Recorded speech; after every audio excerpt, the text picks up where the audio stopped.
Hello, everyone, and this is Chapter 1, Why Physical Fitness.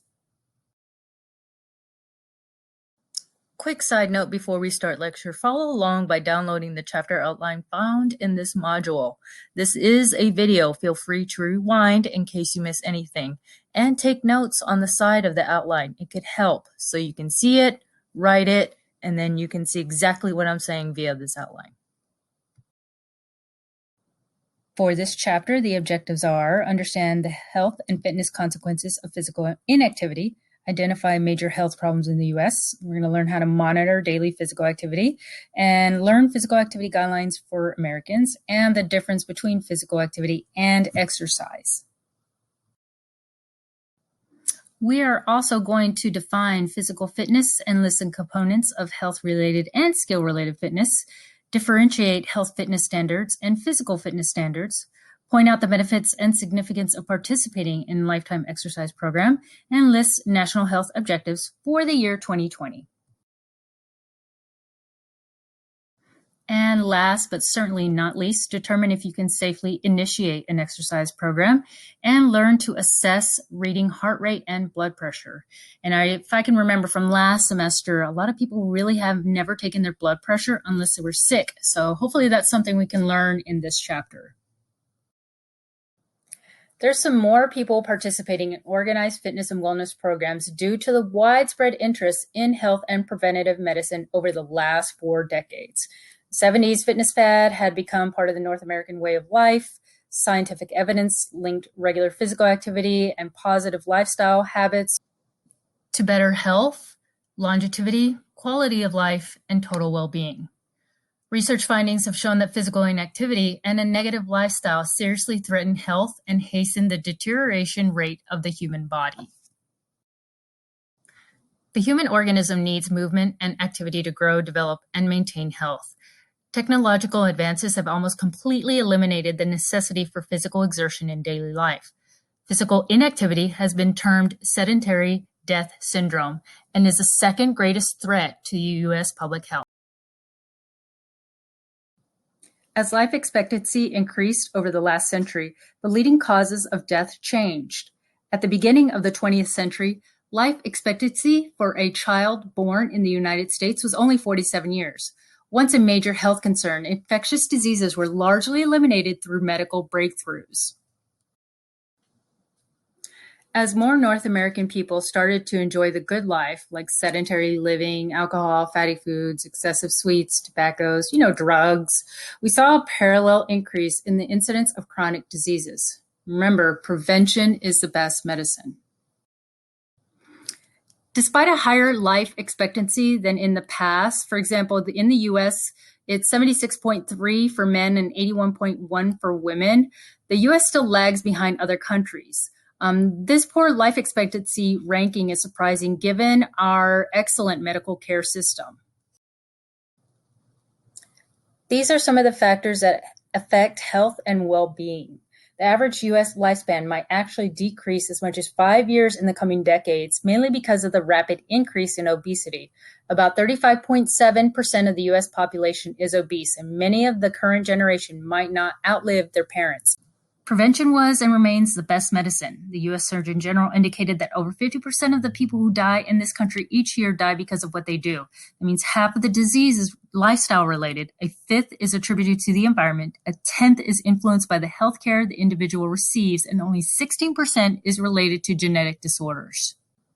Individuals have control of 84% of disease and quality of life. Because of unhealthy lifestyles that many young adults lead, their bodies may be middle-aged or older. A healthy lifestyle is self-controlled. Healthy choices made today influence health for decades.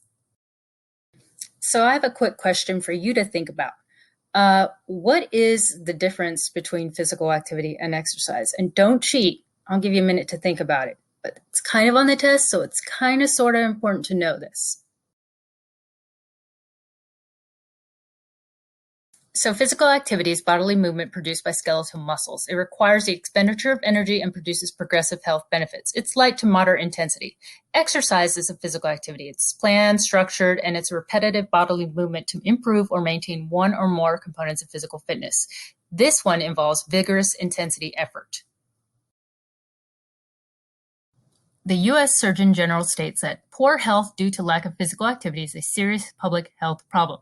Benefits of regular physical activity and exercise are reduced risk of chronic illnesses, improves muscle and bone health, elevates mood and improves memory, and enhances the ability to perform daily tasks. So under the table of contents, there's the physical activity guidelines for Americans. It's in your must read.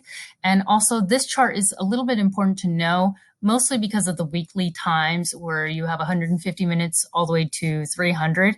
Those are the main ones you really need to know and be familiar with. So under the table of contents, there's the physical activity guidelines for Americans. It's in your must read. And also this chart is a little bit important to know, mostly because of the weekly times where you have 150 minutes all the way to 300. Those are the main ones you really need to know and be familiar with.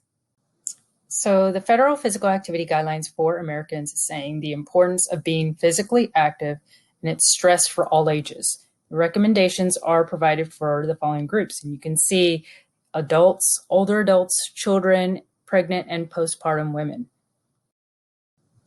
So here are the important key points. Individuals need to be ever more health conscious.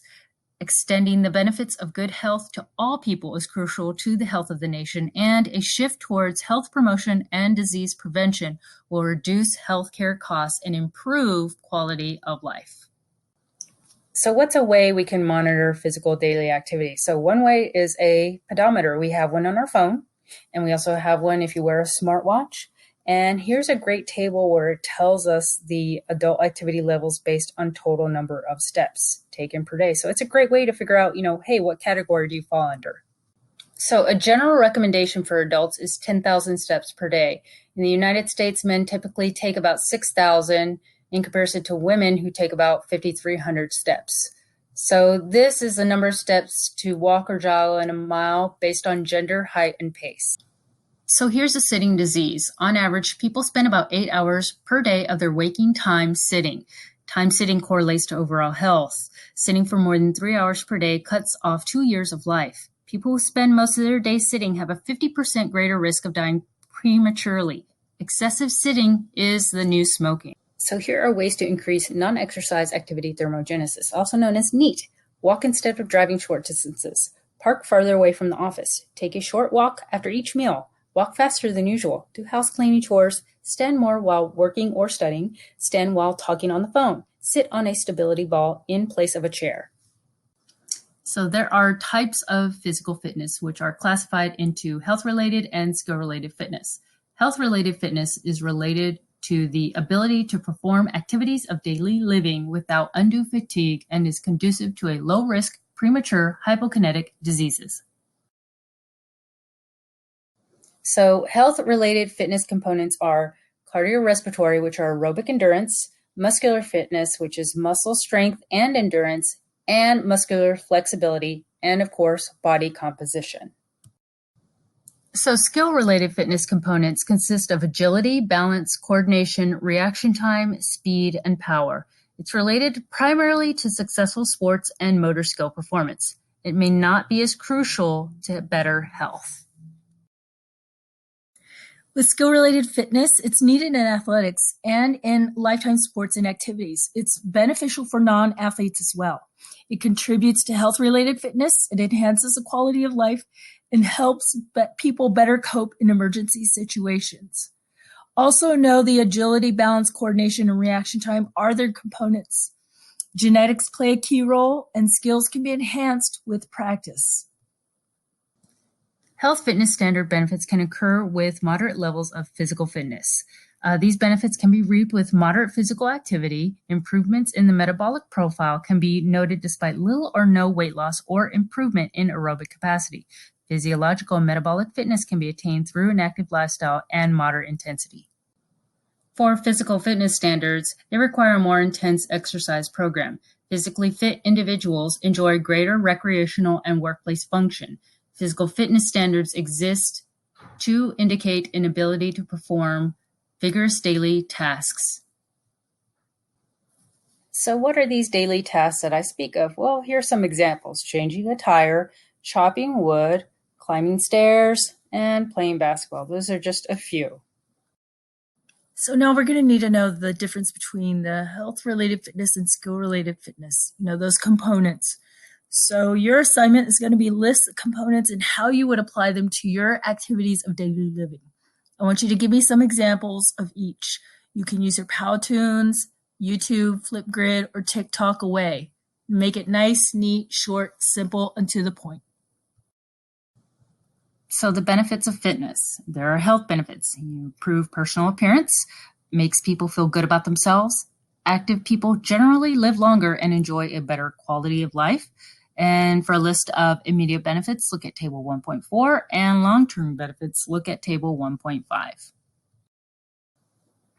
The wellness challenge for our day, well, it's the biggest challenge, which is to teach people how to take control of their personal health habits and adhere to a positive lifestyle. Most people don't know how to implement a safe and effective fitness and wellness program. Others are exercising incorrectly and therefore not reaping the full benefits of their program. For the joy of fitness, I will leave you with this. Fitness does not happen overnight. And as we say in psychology, everything's a process. So you know what? Fitness is a process. Everybody's different. And for those that think they know how to do programs, you know what? Check your ego and ask a real professional, a real personal trainer. Last but certainly not least, don't forget the PowerPoints are going to be available to you, the regular ones. You have this Powtoons video. You also have your student outlines, and don't forget your assignments, your components videos, and I look forward to seeing them. And yeah, Cartoon Coach Sarah signing out. Have a good one.